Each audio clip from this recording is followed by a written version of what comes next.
Gracias.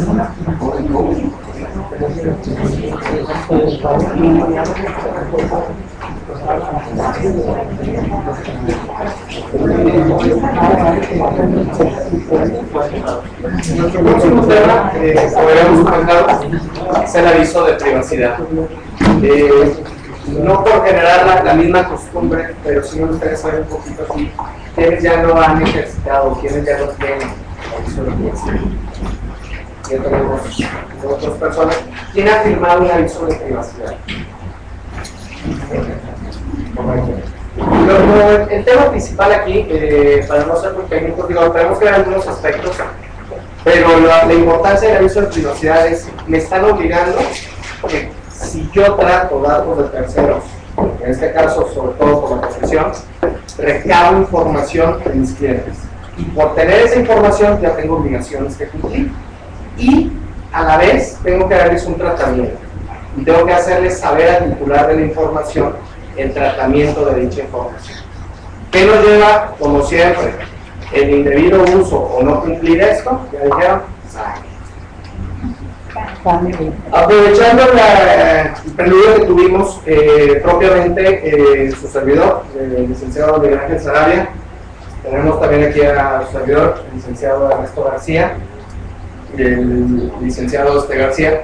Propiamente nosotros nos conocimos aquí y a través de una interacción de esa búsqueda de llevar al enanito a subirse el gigante, hicimos una conformación estratégica mediante la cual precisamente trajimos toda la expertise laboral que tienen ellos y la de nuestra oficina para presentar lo que es García Sarabia. Ahora bien, ya entrando en el tema, ahí parece César. Propiamente la ley es de orden federal. La única ley que tiene una regulación específica la tiene el Distrito Federal. Fuera de ese, cualquier otro estado, vamos a tratarlo de orden federal. ¿Cuál es el objeto? Proteger los datos de cualquier persona en posesión de un particular.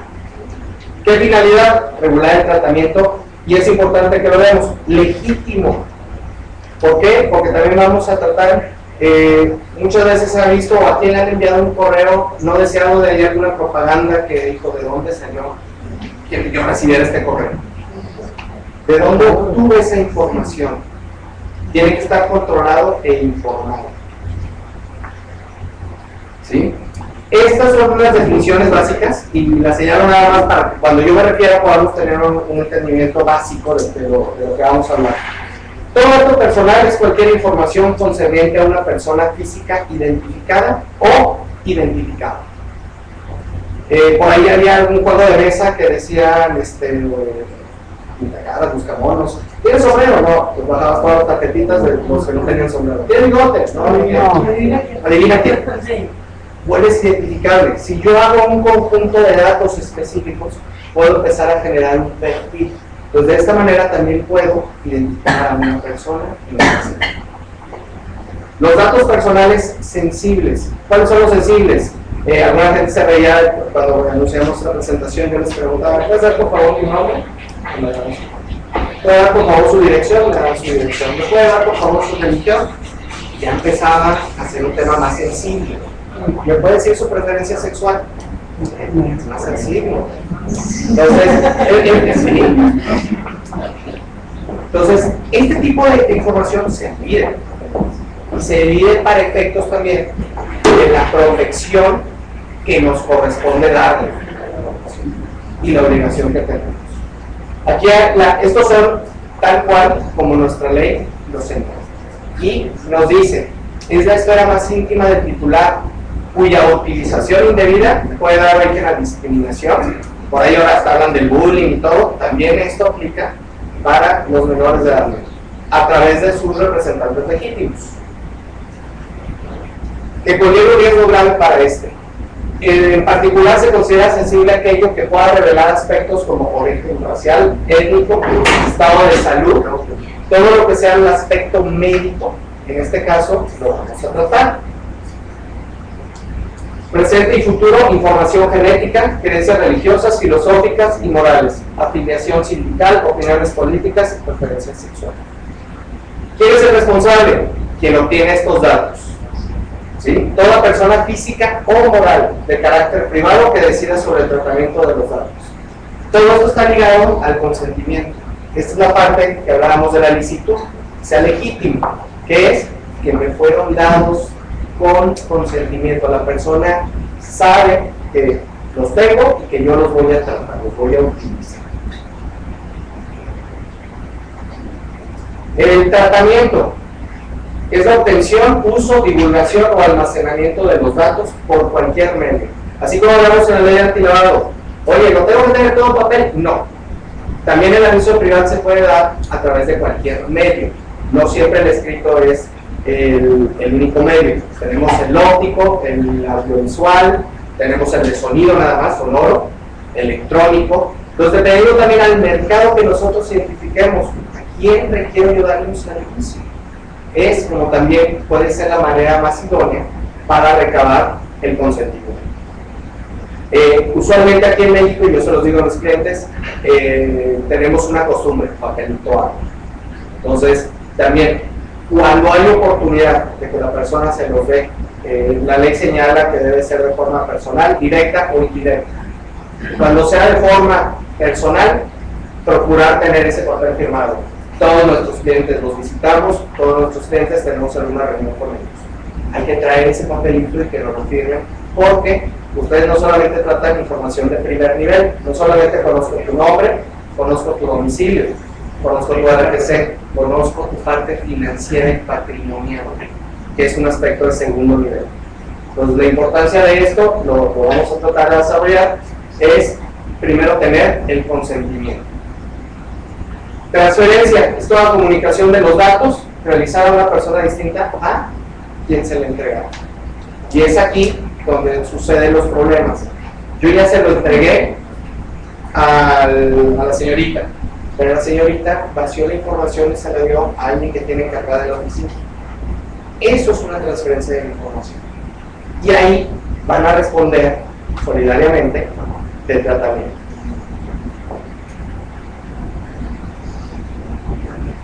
Estos son los elementos que distinguen precisamente a un aviso.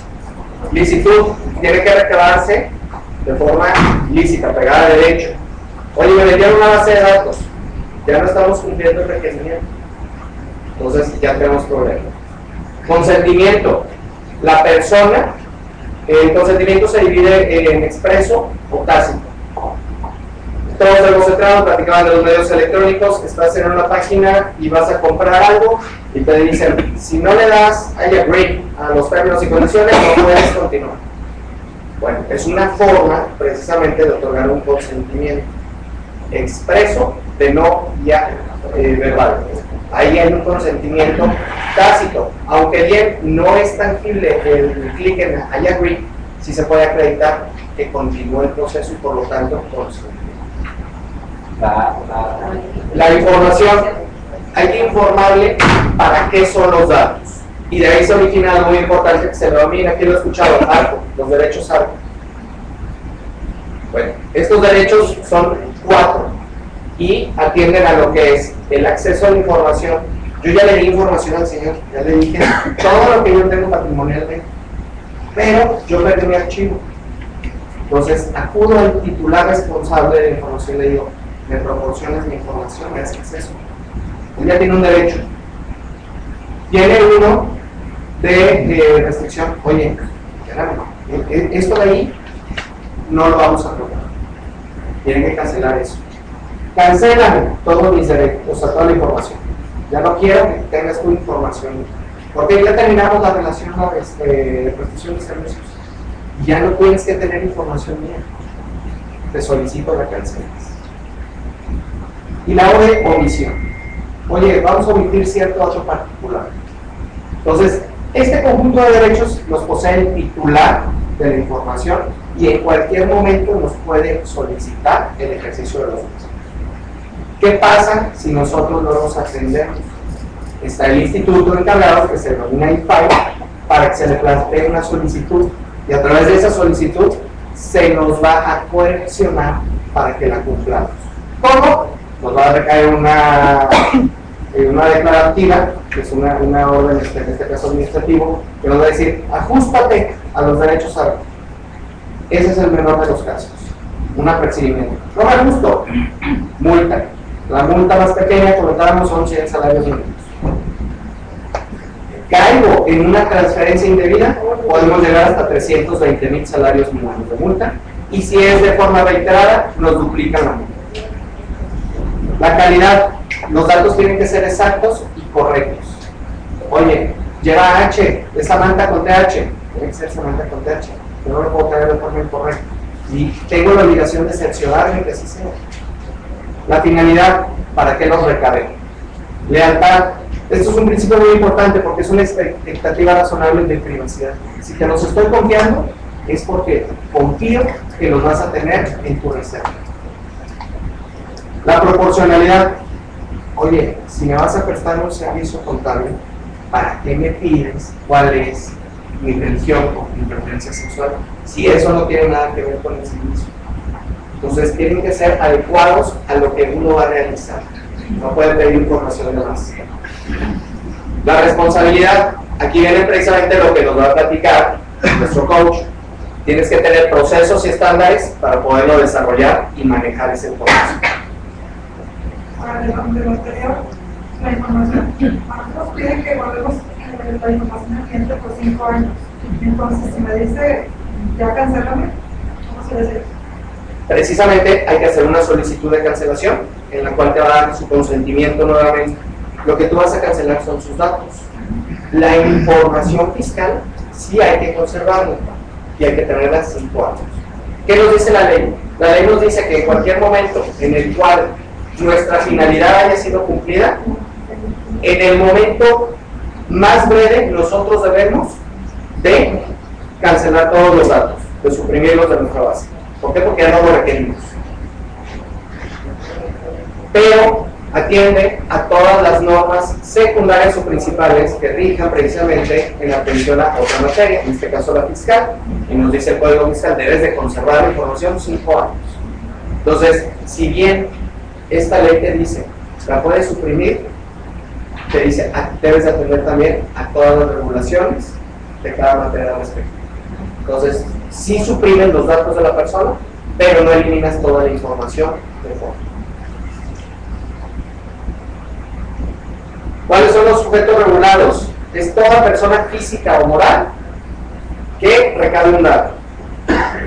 A excepción de las instituciones crediticias, ya lo señalamos en la ley antilavado, tienen una regulación específica y ellos ya en automático, cada que se realiza la operación, ellos informan directamente.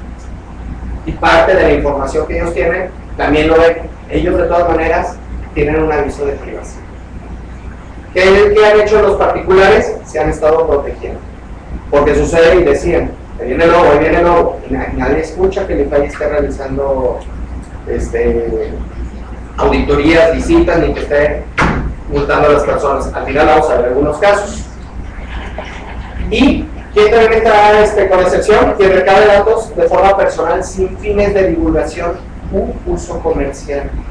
Oye, soy INEGI, voy a crear una estadística y si necesito saber, oye, ¿cuál es la situación patrimonial? ¿Cuántos viven aquí? ¿De qué edades? Ahí sí. ¿Pero por qué? Porque se llama disociación. Disociación, nos dice la ley, es yo recabo información, pero de tal manera la mezclo y la separo que no es identificable ni posible identificación de una persona en particular. Ya hablamos de un género, hablamos de un grupo. Aquí muchos los que están en empresas también me preguntarán, oye, físico-moral, nos dice toda persona físico-moral que recaba información, pero las personas morales recordemos que es una teoría subjetiva, no son entes que puedan por sí solos trabajar. Siempre hay una persona, un administrador, un director que son los funcionarios que llevan a la empresa en su desempeño. Entonces, las personas morales per se no son sujetos de obligación respecto a recabar información, salvo cuando la realizan con alguna finalidad específica respecto a su objeto. ¿Qué pasa también con los proveedores? Tienen un uso comercial. Oye, de mi proveedor tengo RTC, tengo cuenta bancaria, tengo una clave para poderme depositar, tengo datos de identificación. Bueno, ese sujeto tampoco nos obliga porque lo vamos a usar comercialmente. Pero si hacemos una prestación de servicio, entonces sí, por cada evento tenemos que tener un aviso de privacidad.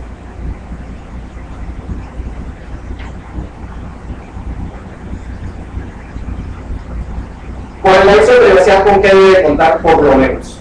Y me preguntaban hace rato las personas precisamente de se llama el programa del norte, me decían, oye, ¿será fácil, será viable si yo, por ejemplo, reviso varios avisos de privacidad e integro uno? Le dije, es viable, es válido. El único problema es que debes de atender precisamente a ciertos requerimientos que hay que conocerlos. ¿Quién ha usado un pagaré de papelería? ¿Quién ha usado un contrato de arrendamiento de papelería? ¿Por qué? Porque lo tenemos a la mano, pero contienen errores y no están ajustados al caso concreto. Y ahí es donde surgen los problemas. Pues la importancia no solamente de conocerlos es que hay que llevar cada caso concreto respecto a la finalidad que cada uno tenga, para que también en su momento podamos cancelarlos y dejar ser sujetos de contener esta información. Hay que atender identidad y domicilio del responsable. Yo, el contador, tengo mi domicilio ubicado en San Pedro y tengo que señalar quién soy. Finalidad del tratamiento. ¿Para qué voy a usar sus datos? Los voy a usar exclusivamente para la prestación de un servicio contable. ¿Puedo enviarle propaganda o información? Puede ser, pero tiene que señalárselo para que la persona lo consiga. Oye, le quiero compartirlo con otros asociados, afiliados o contadores para poder resolver el caso concreto. Tiene que haber consentimiento de esa información. Entonces, todos esos elementos que ustedes en la práctica van desarrollando deben de estar contemplados. ¿Qué pasa con los manchotes? No lo tienen. ¿Qué pasa con los que ya nosotros pudiéramos validar de cualquier página de un cliente o de una empresa? Está ajustado al caso concreto de lo que ellos realizan, no de lo que uno como particular efectúa. Las opciones y medios que el responsable ofrezca a los titulares para limitar el uso o divulgación, yo tengo que tener precisamente como tratamiento cómo voy a evitar si esos tengan mal uso y cómo también los voy a resguardar. Los medios para ejercer los derechos de acceso, rectificación, cancelación o oposición. Oye, ya te entregó el particular la información. Ahora, ¿cómo puede hacerte una solicitud respecto a los mismos? Hay que crear un canal de comunicación mediante el cual pueda haber esta interacción. Y es aquí donde surge la figura del responsable, que va a tener a su cargo la información y los datos. En su caso, las transferencias de datos que se efectúen, señalábamos, el procedimiento y medio por el cual el responsable comunicará a los titulares el cambio de aviso de privacidad. Oye, ya no voy a dar servicios contables, ya no puedo llevar en todo el aspecto, voy a dar la asesoría. Tengo que darle el aviso del cambio de privacidad. Yo ya no requiero tus datos, salvo la consulta concreta. En el caso de datos personales sensibles, el aviso de privacidad debe de señalar expresamente que se trata de este tipo de datos. Si no viene esta mención expresa, hay una vulneración al haber recabado los datos de la persona. Recordemos, tiene que ser de forma legítima. Esta es una definición que establecemos ya de acuerdo a todo lo que nosotros hemos analizado de los elementos. ¿Qué es un aviso de privacidad? Es un documento mediante el cual un responsable informa al titular sobre los términos bajo los cuales serán tratados sus datos personales, finalidades o acciones que motivan la obtención, uso y custodia de la información y los terceros a quienes se pueda transferir, mecanismos de protección, así como para que ejerzan los derechos.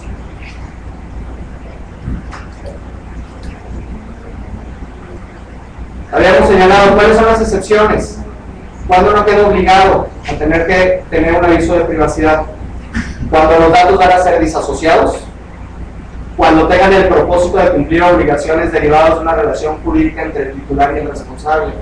Algunos me han preguntado, oye, pues yo no quiero tener un aviso de privacidad por cada cliente que tengo. Le digo, está bien.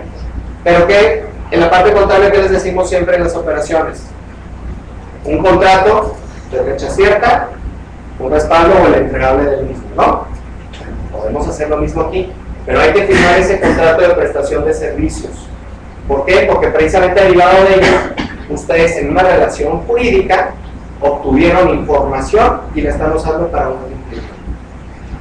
Aquí hay una sobreposición, porque al final del día, ¿qué va a decir ese contrato? Le voy a dar servicios contables y la información que utilice es confidencial y vamos a empezar a meter los avisos de privacidad dentro de los contratos. Entonces, parte de la recomendación, cuando alguien me dice, es que no quiero tener aviso, pues firma el contrato. ¿Por qué? Porque de alguna manera tienes que venir protegido. ¿Cuál es el punto medular? Darles el aviso de privacidad, cumplir con la norma e independientemente poder justificar con el contrato las entradas económicas que tengan de pagos respecto al servicio contable que ustedes tienen. Entonces nos va a servir en doble carácter. Que exista una situación de emergencia que potencialmente pueda dañar a un individuo en su persona o sus bienes. Este aspecto está contemplado dentro de la ley por la cuestión también de los datos sensibles. Una persona tiene un accidente, es llevado al hospital y tiene que haber un responsable que firme si lo operan o no lo operan. ¿Qué pasa con los datos sensibles? Que aparte va a tener que otorgar un tercero, porque no los otorga el titular ni tiene derechos. Bueno, hay una situación de gravedad. Entonces quedó exento. Sea indispensable para la atención médica, prevención, diagnóstico, prestación de asistencia sanitaria, etcétera, de acuerdo a la Ley General de Salud, o sea de una autoridad competente. Dame la información de esta empresa. Dame la ubicación de una empresa. Todos esos datos se pueden obtener a través de una resolución competente. ¿Qué debe evitar todo abuso de privacidad? Debe ser sencillo, con información necesaria. Y aquí entramos con un poquito ya del tema intelectual, aquí más dirigido también nuestro aviso de privacidad, porque tenemos que tener también una sensibilidad a quién se lo vamos a dar. Cuando es un público general de un estado socioeconómico bajo, hay que utilizar palabras que puedan ser entendibles. Si nosotros utilizamos palabras así muy rimbombantes y que nos permitan cobrar más, ese aviso de privacidad va a tener un vicio, porque la persona pueda no entender los términos. Entonces también hay que tener en cuenta cuál es nuestro target al cual va dirigido el aviso de privacidad.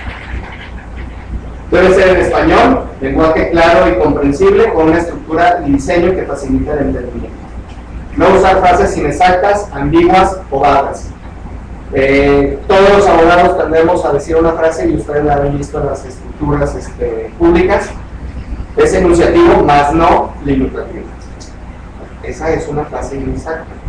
¿Por qué? Porque el aviso de privacidad debe contener con precisión para qué se va a tratar y qué es lo que yo voy a realizar.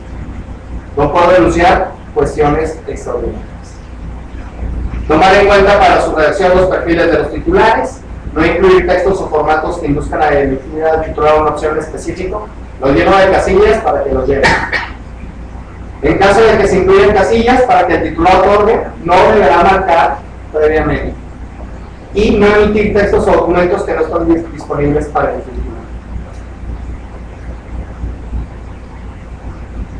¿Cómo puede difundirse o reproducirse? A través de cualquier forma física, electrónica, óptica, sonora, visual o a través de cualquier tecnología. ¿Cuál es el propósito? Va ligado a las nuevas tecnologías, esta cuestión. Y de hecho, dentro de las propias definiciones utiliza muchos términos de sistemas computacionales.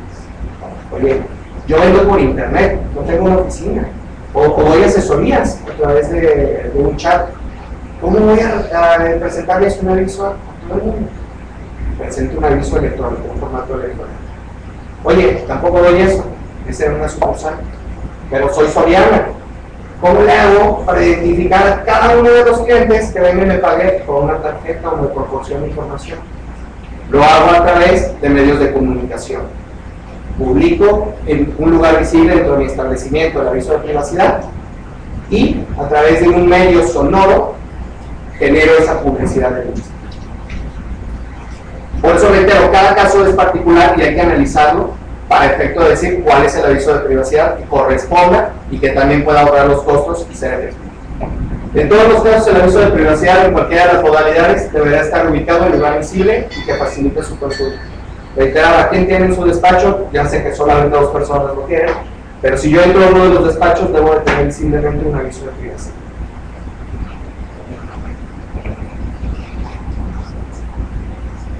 ¿Cuáles son los tipos de aviso? El integral. Esto va de la mano con los medios de difusión. Es el que contiene todos los elementos que señalamos anteriormente. Domicilio del responsable, su identificación, para qué va a ser tratado, con quién va a ser el canal de comunicación. Todo lo debe contener el integral. Hay uno simplificado. ¿Qué pasa con el simplificado? Se obtiene de forma directa o indirecta, pero el personal físicamente no lo recibe. Directa, dicen, ¿cuál es la diferencia con personal? Lo di a través de un sistema electrónico. Si bien si lo hice directamente, no estuve presencial. De forma indirecta, había autorización para que me fueran trasladados los datos. Yo de todas maneras, aunque reciba datos, tengo que tener un aviso de privacidad. ¿Para qué voy a utilizar los datos que me fueron trasladados? Corto, cuando el espacio sea reducido y deba dar un aviso integral. ¿Qué pasa en el corto? Hay promocionales y una compañía que se dedica a, por ejemplo, Limbit, se dedica a la cuestión electrónica y manda anuncios publicitarios por mensajes. Bueno, como el espacio es de ciertos caracteres delimitados, puede, la autoridad le dice sí, nada más que ahí sí me tienes que tener una autorización de Wi-Fi de cuáles son los elementos y también están identificados por la ley que debe de contener de forma breve para una aceptación. Y debe de contener la leyenda, por supuesto, donde se puede revisar el aviso integral.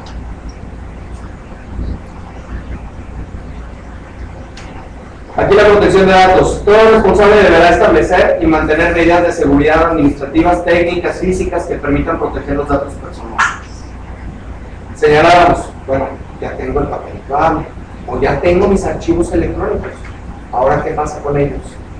Si llega un hacker y obtiene información de mis bases de datos, yo sigo siendo el responsable. Entonces, ¿qué debo de tener? Debo de tener mecanismos de protección. ¿A qué atienden los mecanismos de protección? Atienden también al tipo de datos que estamos manejando. Oye, yo solamente manejo el nombre de mis clientes, su RFC, y todo lo demás lo tengo en papelería. Ah, perfecto. Entonces, la medida de protección que requiero no puede ser más que posiblemente un antivirus en mi computadora, pero debo de tener algún mecanismo de protección. Oye, manejo datos sensibles. Pues no solamente puedo tener un mecanismo de antivirus, posiblemente necesito ya tener firewalls o necesito tener la información reservada en una caja fuerte. ¿Por qué? Porque te dicen, de acuerdo al tipo de información, es el instrumento que se va a utilizar para poderlo proteger. Asimismo, señala aquí, y es importante, contra todo daño, pérdida, alteración, destrucción, uso, acceso, tratamiento autorizado. Cualquiera de estos genera una obligación que es informarle a nuestro cliente o a quien se poseen los datos. Sucedió este evento, la información dañada, perdida o la de la cual se tuvo un acceso no autorizado es esta, para que el titular inmediatamente pueda ejercer los derechos que le correspondan para tratar de proteger su información. Los responsables no adoptarán medidas de seguridad menores a aquellas que mantengan para el manejo de su propia información. Oye, yo manejo información muy básica, yo tengo una contraseña en mi computadora, esa es una medida. Y es importante señalar, la carga de la prueba, a cualquiera que tenga una eventualidad, es del responsable de los datos. Oye, pues yo perdí la información, pero todo era electrónicamente. Ah, bueno, tienes un IP address, una dirección electrónica de tu computadora, tienes una página de internet donde todo está en nube, ahí está resguardado, pero lo tienes que probar. Oye, no recargué el aviso de privacidad ni siquiera por escrito.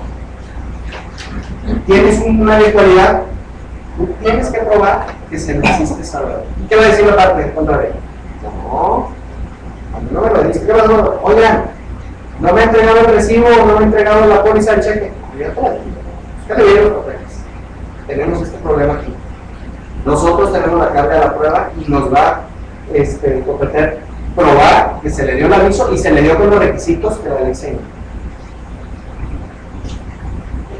Los sistemas de gestión de seguridad de datos personales. Propiamente, cuando surge la ley, surge, por ahí tengo entendido, había abogados aquí que habían confirmado a la cita, ¿no? Hay una palabra que nosotros utilizamos que se llama iusnaturalismo, que quiere decir, ius es el derecho, la parte jurídica, y naturalismo viene precisamente de naturaleza. Y es una ideología, un criterio que dice que todos los derechos existen, y de ahí vienen los derechos fundamentales, los derechos humanos. Y señalan, todos los derechos existen en cualquier tiempo y espacio. La cuestión es que de acuerdo a la situación que se vive en ese momento, es como se protege. Oye, viene un desarrollo de la sociedad, no había voto para la mujer. No se le consideraba como un elemento capaz de desigualdad. Cambia con la revolución desde Francia esta situación. Oye, la mujer puede votar. El iusnaturalismo dice, siempre existió ese derecho, pero no se lo reconocía anteriormente, sino hasta ahora en esta situación geográfica. Asimismo, los derechos de los titulares es una cuestión que viene de Europa y viene de un elemento naturalista. Siempre hemos tenido ese derecho a que se proteja nuestra información, nada más que hasta ahora se ha empezado a proteger. ¿Cuál es el detonante que vino a traer toda esta parte? Es precisamente la globalización.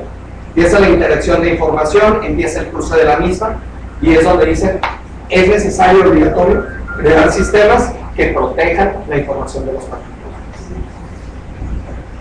Para señalar así breve, la transmisión de información puede ser tanto nacional como internacional. Los dos aspectos son contemplados por la ley y hay elementos particulares para cada uno. De forma breve, no lo voy a desarrollar todo, porque esto es parte de lo que el coach nos dará con más precisión, pero hay diferentes criterios o lineamientos que las autoridades han empezado a desarrollar para que la gente pueda precisamente crear mecanismos o proteger información. Y entonces nos dicen, hay un ciclo, hay fases, hay pasos y hay objetivos específicos en cada una que hay que cumplir. Y va desde hacer, verificar y actuar. Como señalábamos, a esto le denominan las autoridades administrativas sistemas de gestión de seguridad de datos personales. Son lineamientos específicos que fueron creados para poder apoyar a la gente que tiene la obligación de recabar esta información y darle una pauta de cómo debe de tener protegida la información y cómo puede también, en algunos sencillos pasos, gestionar la misma.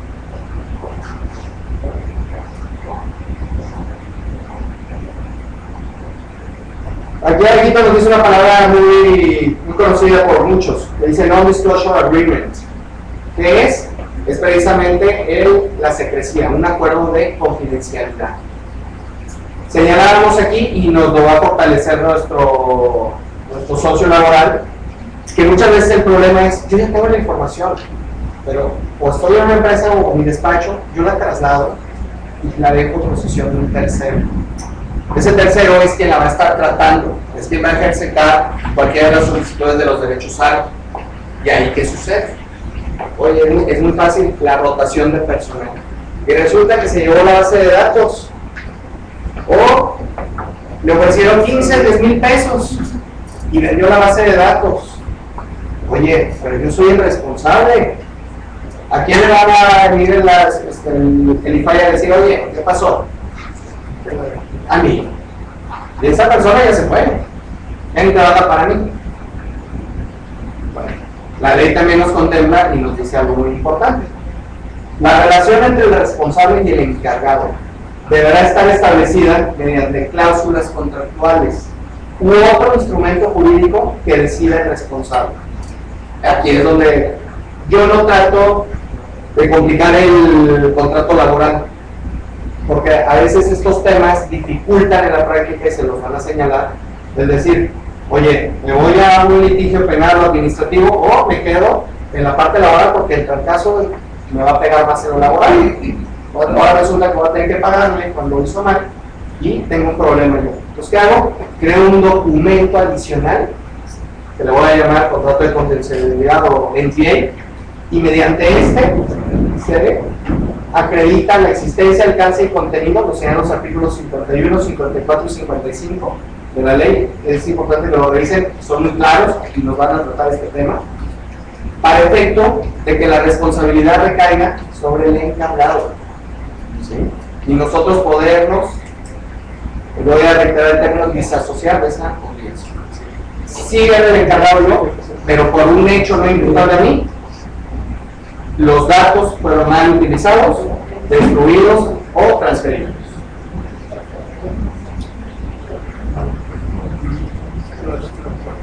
¿Cuál es la regulación? Este nada más es un preámbulo así a forma de señalar, porque muchas veces me dicen, ay, pues es que es muy fácil. La ley, si ustedes la bajan, tiene 10 hojas, de las cuales si le quitamos el transitorio, la parte inicial, sellos y todo, pues quedarán 8 hojas en ella.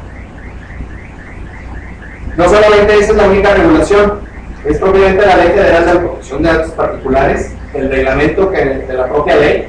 Hay de acuerdo precisamente porque establece el sistema electrónico para la presentación de las solicitudes de protección y derechos, que es un acuerdo administrativo. Hay lineamientos de protección de datos personales, aquí ya tenemos unas 30 o 40 hojas. Hay parámetros de autorregulación en materia de protección de datos personales que hay que seguir, que van a ir precisamente a cada uno de los elementos que he comentado. ¿Cuál es la finalidad? ¿Para qué se va a tratar? ¿Cómo lo voy a resguardar?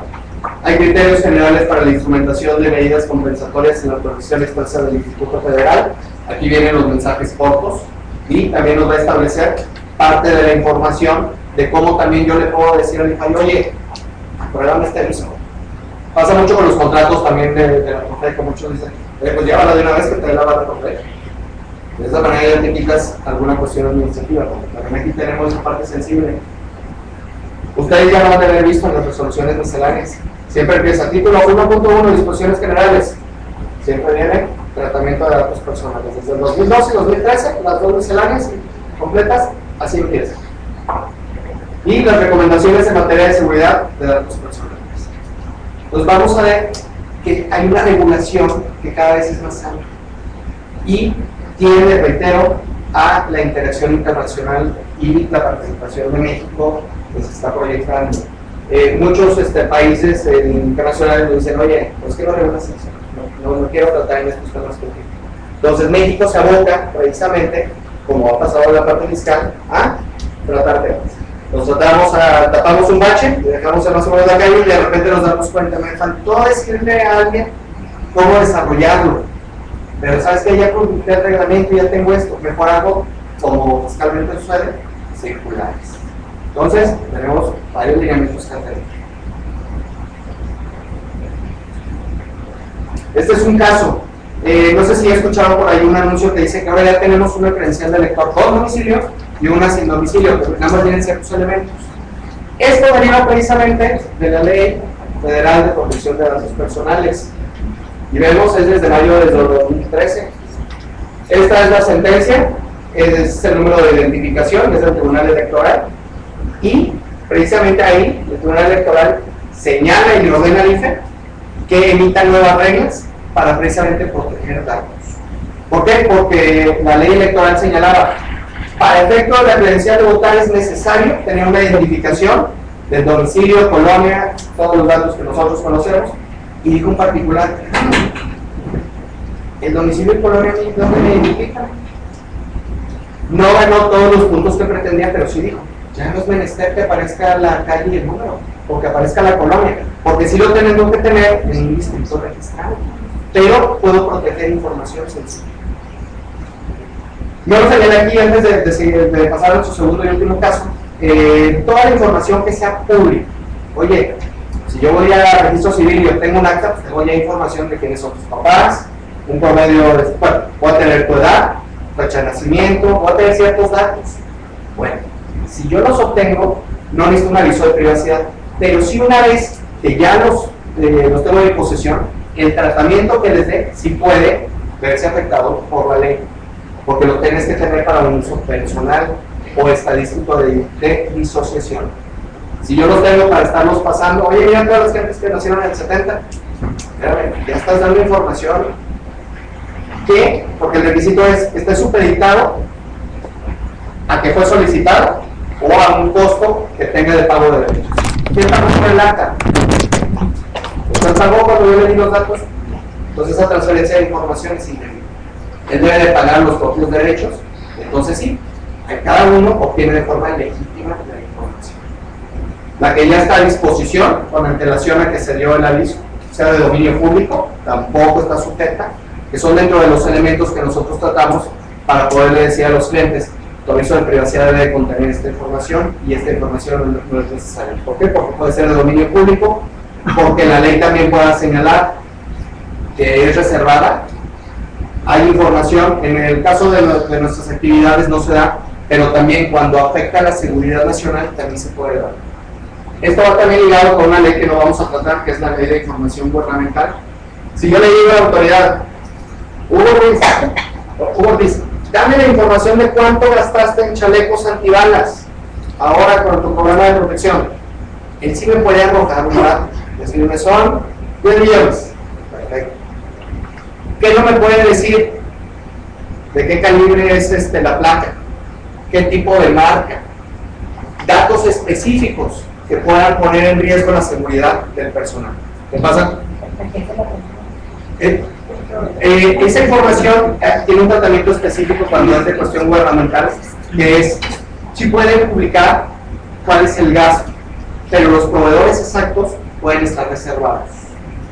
¿Por qué? ¿Qué pasa con la delincuencia? Oye, pues vamos a ver cuáles son las patrullas, las armas, la información.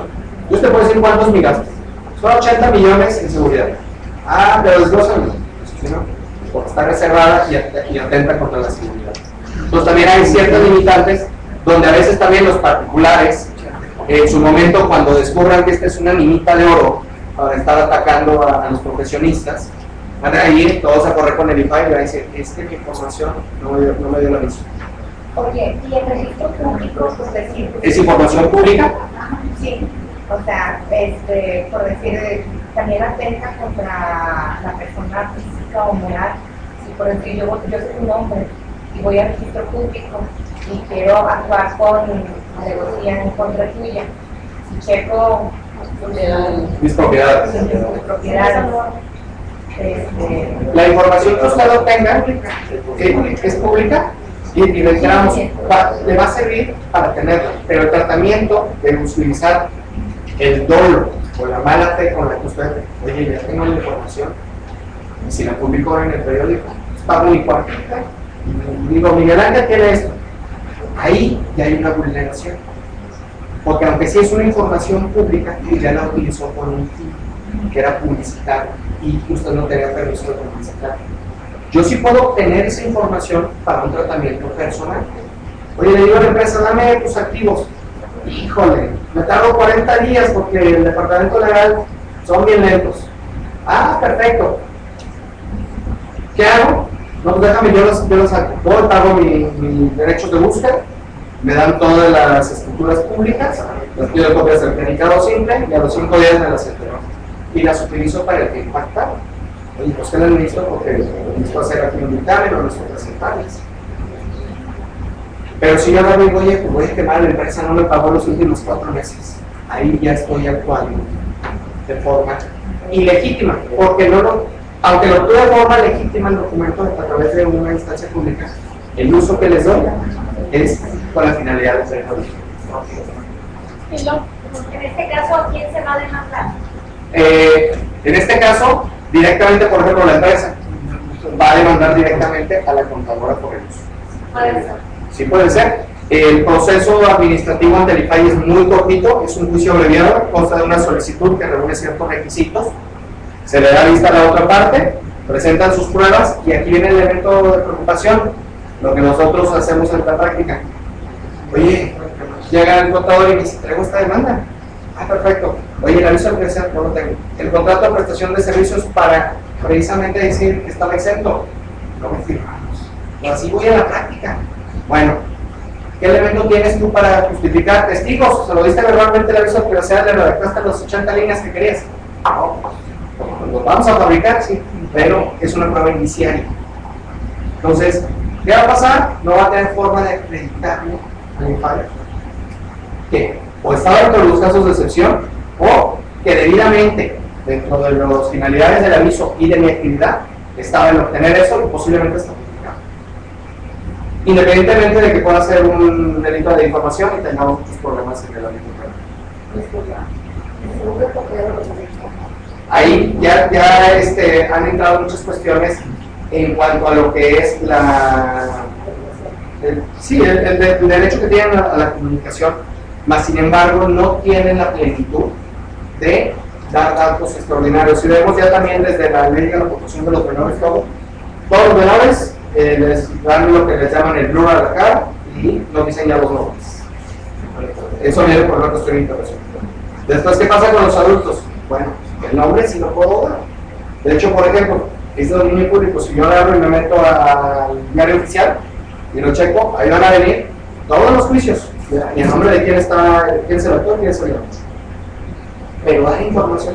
Detuve a Juan Pérez porque venía borracho y aparte, pues le gustan las niñas. ¿Por qué diste esa información?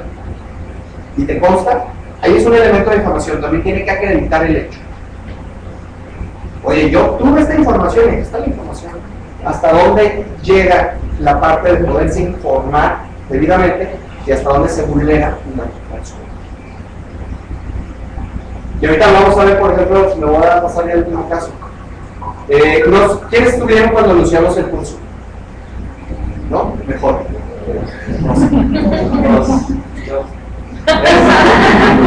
¿Quién está con Telcel? Para llamar el Dixon. Todos sufrimos lo mismo. Este es un print screen de mi teléfono. Tiene derechos reservados. Y nos va a platicar un poquito la historia de un caso muy concreto y muy sencillo. ¿Qué pasa cuando no pagamos Telcel a tiempo? Ahora ya nos mandaron un mensajito 15 días antes del corte, hicieron corte en 15 días. Para llegar a 15 días. No me estresas. Exactamente. Y ahora están las grabaciones, su servicio será suspendido, bla, bla, bla. Y después, inmediato corta hasta el paso. Me contaron. Entonces, ¿qué pasó? Hubo una persona que tenía una deuda con Telcel. Nadie puede ser juzgado en México por una deuda de carácter civil de penal.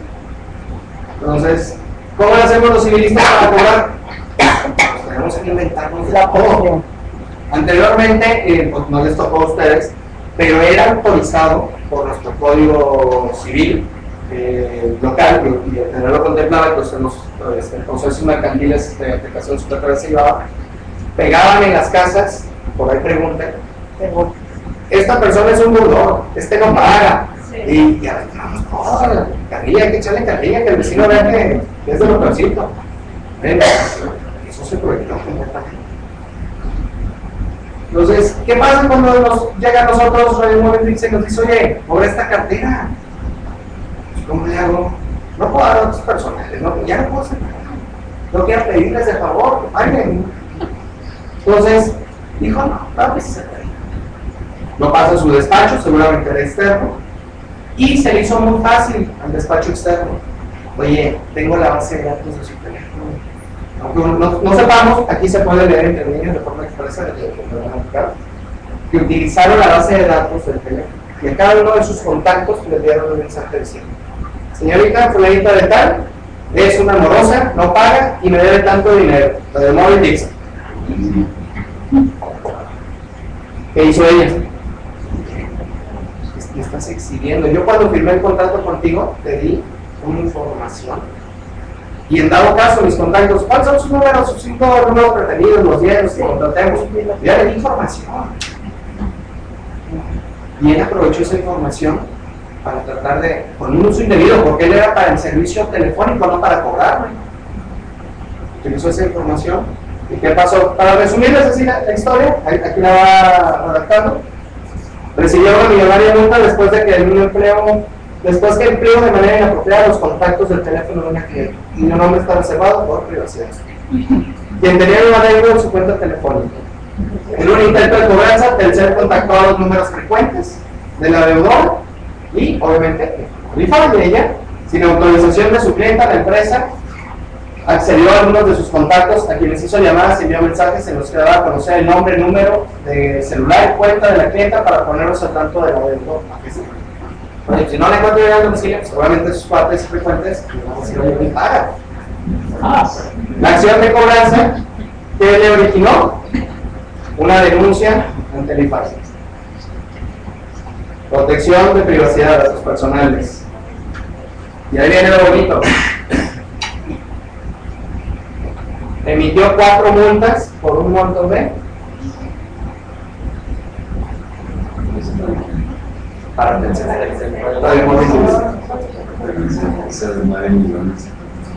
los tiene que pagar Telcel.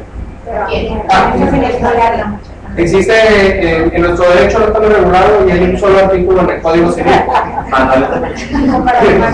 que dice el daño moral constituirá el 5% del valor de lo que pueda ser practicado. Entonces nosotros decimos, acaban ahí las historias siempre de Estados Unidos, oye, que una prima fue a comer y se resbaló en el pasillo, bien rica. Oye, que comió una ensalada de una piedra, bien rica. Allá sí existe un daño moral concreto. Aquí en México sí hay cuantías de daño moral importantes, sobre todo en la cuestión del área de salud, la responsabilidad médica. ¿Por qué? Porque se trata de la vida, no de un elemento de resbalón. Pero, por eso mismo la ley del IFAI señala, si cometes este tipo de infracción, el artículo 48, chequenlo con calma, son más de 15 infracciones que señalan prohibiciones que causan infracción. Y te dicen, si haces esto, te apercibo. Si haces esto, de 100 a 200 cuotas. Y si vas, hasta llegar a las 320,000 cuotas. Pero me dieron para la boda de las personas que... Seguramente el abogado va a cobrar como el 80% de pero ella no tenía eso antes.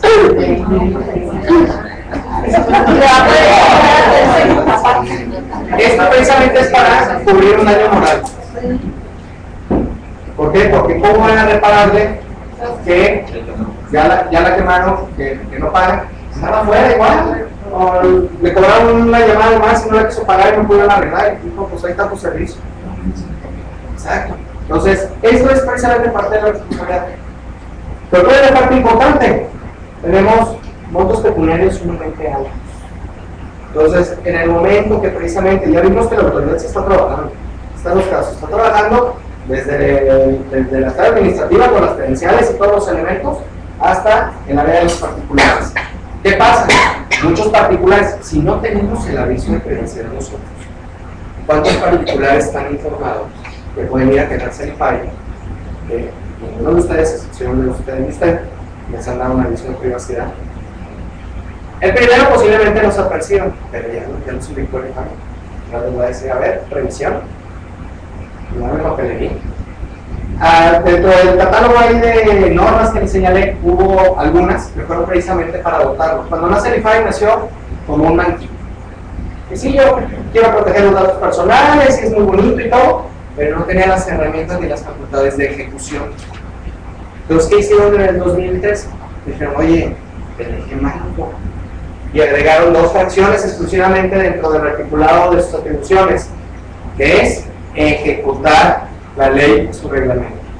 Y con eso le dieron las armas para ahora sí decir, ven, necesitamos revisar y pueden atender ya las solicitudes de cualquier particular para la defensa de los derechos. Para no extenderlo más, los dejo con el licenciado. De todas maneras, si gustan al final, podemos hacer algún grupo, algo de preguntas, para tampoco quitarle tiempo a los estudios. Gracias por esta vez. Sí, se los hacemos llegar. Voy a tratar de irme rápido porque yo creo que ya quiere escuchar el coach, que tiene mucha experiencia. No le queremos quitar tanto tiempo. Así como el licenciado Sarabia, voy a intentar de no utilizar términos muy rimbombantes o muy complicados, porque a nosotros los abogados se nos hace fácil a veces decir disconsorcio pasivo o palabras así raras que van a decir no conocen ni que es como si los contadores, entonces nosotros no, el guapil y Entonces nos sacan de eso que estudia contabilidad y ya no me acuerdo qué se llama. Pero bueno, rescindir. Aquí vamos a hablar de la rescisión sin responsabilidad para el patrón, que vendría siendo ustedes, ¿no? ¿Qué tiene que ver la rescisión de un contrato sin responsabilidad para el patrón? Pues es lo que dice ahorita el licenciado Sarabia. Ustedes tienen sus avisos de privacidad en su empresa. Una persona, un trabajador de ustedes que también les firmó un contrato de confidencialidad de su cartera de clientes, pues hizo uso de esa información, la vendió, se la pasó a un amigo, no sé, algo hizo con la información que llegó el IFAI contigo y te cobró 9.4 millones a ti. Entonces, ¿qué hacen con el trabajador? Ustedes lo premian, lo mandan de viaje a Orlando, que lo a la familia. ¿Qué es lo primero que harían? Correrlo, ¿no? Todo el mundo, pues, lo primero que hace es correrlo y la otra es quererle cobrar y denunciarlo penalmente. Lo primero que todo el mundo quiere hacer es, pues, meterlo al bote, pues me está quitando 9 millones de pesos porque vendió la información. Bueno, sí existe la figura de la rescisión sin responsabilidad para el patrón en la ley federal del trabajo. Sí existe, se ve muy bonito, se lee muy bonito, es muy comprensible. Y ahorita se la vamos a explicar. Primero, ¿qué es la palabra rescindir? ¿Sí saben qué es rescindir? Dejar sin efecto un contrato como una obligación. Es decir, le rescindes el contrato a un trabajador, tú te vas de aquí y no te doy ni un peso. ¿Por qué? Porque incumpliste en algunas cosas en las que aplica una rescisión. Ahorita le voy a decir, bueno, lo que estamos viendo, hay un apartado de abuso de confianza. Si el trabajador abusa de la confianza o utiliza información de la empresa, le puede rescindir el contrato. Existe esa parte de la ley federal del trabajo. El artículo 46 te dice: el trabajador o el patrón puede rescindir en cualquier tiempo la relación de trabajo por causa justificada sin incurrir en responsabilidad. Lo que les decía, te rescindo, no tengo responsabilidad ninguna. No van a condenar a 3 meses, no van a condenar a salarios caídos, no van a condenar a 20 días por año, a nada. ¿Por qué? Porque tú actuaste, perjudicaste mi empresa, entonces yo lo puedo hacer. Ahorita suena muy bonito, ahorita les voy a decir lo malo, ¿no? La realidad en la práctica. Digamos que es mucho subjetivo, no es adjetivo. El adjetivo es lo procesal, y el procedimiento en un juicio no es ni tan fácil ni tan sencillo comprobar todo lo que les estoy diciendo. El artículo 47 son bases de rescisión de relación de trabajo y sin responsabilidad para el patrón. No nos interesa ahorita, es lo que está dando aviso de privacidad y contrato de confidencialidad. Revelar al trabajador los secretos de fabricación o dar a conocer asuntos de carácter reservado con perjuicio de la empresa. ¿Qué quiere decir? Utilizó información de la empresa, la vendió, hizo algo y te habló a ti. Bueno, lo primero que hacen, le hablan al contador o a la base. Oye, me multó el IFAE porque fulanito usó una información, la vendió, hay que rescindir el contrato, hay que correrlo y no le vamos a dar ni un peso. Es más, y aparte lo vamos a denunciar penalmente, lo vamos a meter a la cárcel a él, a su esposa, a sus abuelitos, a todo el mundo. Voy a acabar con todos. Y te dicen, claro, de eso me acaban de hablar por teléfono ahorita, algo así. Pues aparece cosas oye, no, pues si lo hizo, pues ahí está la ley. Pues sí está la ley, pero no está fácil. Los riesgos de no comprar una rescisión. Le voy a decir qué pasa si tú le dices que le vas a rescindir el contrato. Hay unos pasos, ahorita lo voy a decir, viene en el mismo artículo 47, ahorita se los digo. ¿Qué pasa, no? Si tú no compras la rescisión, dice, no, pues rescisión porque hizo usted daño. Bueno, el trabajador puede solicitar de la Junta de Conciliación Arbitral su elección a que se le reinstale en el trabajo que desempeñaba o que se le indemnice con el importe de 3 meses de salario a razón de que corresponda a la fecha se realice el pago. Bueno, aquí es lo importante: si en el juicio correspondiente no comprueba el patrón la causa de la rescisión, el trabajador tendrá derecho a que se le paguen los salarios vencidos computados de la fecha del despido hasta un periodo máximo de 12 meses en términos del presentado en la última parte del párrafo. Es decir, salarios caídos más 3 meses, si no comprueba la rescisión. Y ahora con la reforma, claro que hay lo del por ciento. Antes los salarios caídos, antes la reforma de diciembre de 2012, eran eternos, ¿no? Podían durar 3, 4, 5, 10 años, salarios caídos. Y ahora no, ahora cortan al año, por eso dice 12 meses, y luego, se le suman 3 meses más para sumar un por ciento. Es esto: si el término del plazo señalado del párrafo anterior no ha concluido el procedimiento o no se ha dado cumplimiento al lado, se pagarán también al trabajador los intereses que se generen sobre el importe de 15 meses de salario. Esos 15 meses son los 12 del año y los 3 meses de la indemnización, los 90 días famosos. Bueno, sobre esos 15 meses, a cada mes que vaya pasando, el 2%. Aquí hay una discusión entre abogados y han salido artículos que si son dos intereses, 2% compuesto, 2% simple. Total, el abogado lo que hizo fue el que salga más, eso es el que lo mete en la planilla, y ya en la junta decidirá el presidente de la junta si lo ajusta o lo deja así. Acá los abogados, si tú pides de menos, la autoridad no te dice nada, por cuánto pediste menos, ¿verdad? Pero si pides de más, ahí sí te ajustan, entonces pues siempre el abogado pide más. Depende del lado de quién. Bueno, bueno, el que vendría acá de parte del trabajador, porque es el que le aplicaste la rescisión, es el que va a hacer la negociación.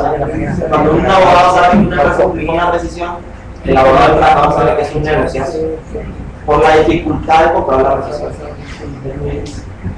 El artículo 49, esto en el despacho pensamos que aparte de esta sanción, la Junta hemos visto en ocasiones que aplica este criterio también. No nada más les aplica los 3 meses y los 12 meses y el interés, les aplica 20 días por año. ¿Por qué? Porque al aplicar una rescisión, el patrón queda eximido de la obligación de reinstalar al trabajador. O sea, cuando tú aplicas una rescisión, no lo vas a reinstalar. Entonces, como tú te quieres quitar esa obligación de reinstalar, automáticamente te van a aplicar los 20 días por año. A lo que voy, para ser concretos y rápidos y algo y irme de lo más volado, es cuando pruebe la rescisión, te van a condenar a lo más alto que tengas. Es la condena más alta. 3 meses, salario vencido, 12 meses, intereses y 20 días por año. Además no te meten el tiempo extra porque no les culpo ahí. Y no también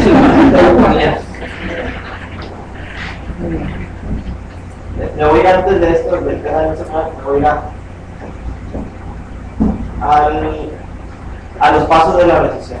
Esto ahorita me habló, de hecho, un gerente también preguntándome, oye, me aplicaron un antidoping en mi empresa, no me quieren dar nada porque vino el abogado y me dijo que me van a aplicar la rescisión. Dije, ¿ya te corrieron? Sí. ¿Ya te dieron el aviso de rescisión? No. ¿Qué firmaste? Nada. ¿Presentaste la junta de la rescisión? No. ¿Ya te la notificó la junta? Tampoco. ¿Quién te hizo el examen de antidoping? No, es de seguridad, es doctor, no. ¿Quién le paga? La empresa. ¿Va el aviso de rescisión? O sea, no le van a poder hacer un aviso de rescisión. No está fundamentado, o sea, no tienen los elementos, no le dieron el aviso, él no lo firmó. Es lo que viene aquí. El artículo 47 al final viene esta parte. El patrón que despide a un trabajador deberá darle aviso escrito en el que se refiere claramente a la conducta o conductas que motivan la rescisión en la fecha y las fechas en que cometió la falta. Es decir, en tal fecha tú vendiste tal información, entonces si tú la vendiste, pues aquí figura que si la vendiste, fueron las fechas y te está dando el aviso. Nadie te lo va a firmar, ¿verdad? O sea, obviamente. El aviso debe entregarse personalmente al trabajador en el momento mismo del despido o bien comunicarlo a la Junta de Conciliación y Arbitraje competente y esta le notifica al trabajador que el trabajador tiene que recibir el escrito.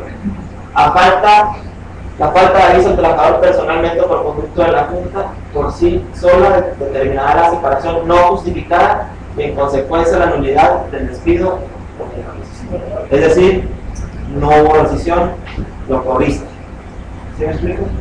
Y si alcanzaste a presentar una rescisión no fundamental, te van a aplicar todo el rigor de la ley. ¿Sí? La otra común, la denuncia penal. En el coraje de la empresa que le van a cobrar 9 millones de pesos, pues ¿qué vas a hacer? Pues penalmente, ¿no? Penalmente al bote, te dedicas casi todo mi patrimonio. ¿Ok? Sí lo puedes denunciar. hay trucos para denunciarlo, pero si tú lo denuncias a nombre de tu empresa, tú como empresa, tú no tienes dado de alta en el seguro, tú lo denuncias penalmente y no has firmado una renuncia, o sea, no has terminado tú el vínculo laboral que tenía con él. Si no lo terminaste, te van a condenar en el recurso. Dependientemente si lo metes a la cárcel o no lo metes a la cárcel, si lo metes a la cárcel se nombra un beneficiario y el beneficiario va a seguir el juicio y el beneficiario te va a quitar el dinero. ¿Sí? Ahí les leo el rubro. Ofrecimiento de trabajo. ¿Qué es el ofrecimiento de trabajo? Es una defensa en el área laboral. Cuando alguien se va o lo corres y no tiene renuncia, no tiene nada, y dices, oye, yo le ofrezco el empleo. Es tu manera jurídica de protegerte, de que no te hagan un boquete ahí. El ofrecimiento de trabajo debe considerarse de mala fe cuando ya hecho el mismo y antes de llevarse a cabo la interpelación al actor, el patrón denuncia a este ejecutivo. Al contestar la demanda niegas el despido y ofreces admitir nueva cuenta al trabajador en su puesto. Entonces, como antes, el patrón presentó una denuncia penal señalando como responsable al actor y como ofendido el mismo, y con posterior de esta, al anudarse la etapa de demanda de excepciones, la Junta interpela al actor para que manifieste su acepto en el empleo, se debe reputar de mala fe tal propuesta. Aquí sí les sigo leyendo a lo que dice la Junta de Constitución. ¿Cómo puede ser que si lo denuncias penalmente y lo quieres meter a la cárcel, estás ofreciendo el empleo? O sea, es una contradicción. Entonces, ¿qué va a decir la Junta? Ah, hay una denuncia penal, te condeno. Lo corriste. Tan así que lo corriste, que lo denunciaste como un. Y esta es otra, hay varios criterios, son dos criterios. Ofrecimiento de trabajo deben de reputarse de mala fe y se hace con posterioridad a la presentación de una denuncia penal en contra del trabajador. Es decir, haces el ofrecimiento y luego lo denuncias. O sea, si tú le ofreces el trabajo y si ya lo ofrecí, bueno, luego lo denuncias y el trabajador en pruebas saca la denuncia, la Junta Mayor Expediente también mala fe. Es decir, si con anterioridad lo denuncias o con posterioridad, estás frito. Es decir, lo primero que se tiene que hacer que es tranquilizarse, enfriarse, hablar con el trabajador, decirle, eres un excelente trabajador, te quiero mucho, el IFAI es lo peor del mundo, tú no tienes la culpa, oye, pero por esa multa vamos a bajar de acá, oye, pues fírmame aquí para que fiscalmente yo pueda deducir, te firma y todo, ya lo hemos esperado.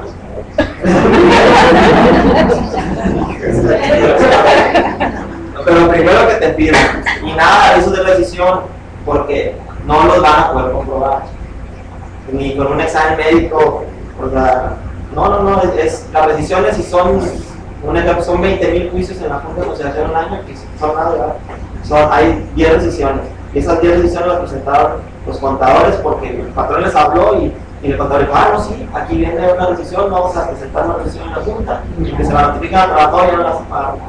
Luego al momento de comprobar la revisión, ¿cómo vas a comprobar que vendió la información? ¿Qué documento tienes? No tienes nada, es una presunción. Oye, tengo el contrato de confidencialidad, pues sí, pero ¿cómo vas a comprobar que él fue el que la vendió, o que él fue el que la pasó, o que él recibió el dinero? ¿Tienes alguno que no? Pues no tengo nada, pues nada, me dijo mi compadre Juan. Como dijo el licenciado Saraya, papelito habla, ¿no? Documento habla. Pero cualquier cosa, pues estamos a sus órdenes, fue lo más rápido que lo pude dar, espero que no quiera cualquier duda, aquí están todos, y ahora sí, aquí el coach.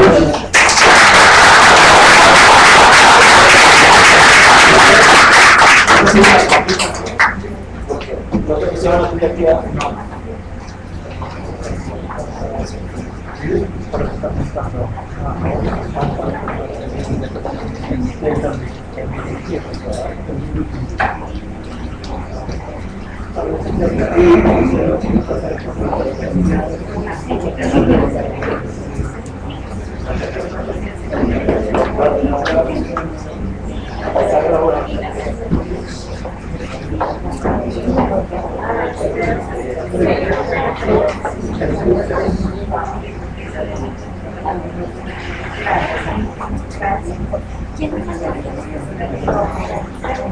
Gracias.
Muy bien, buenas tardes a todos.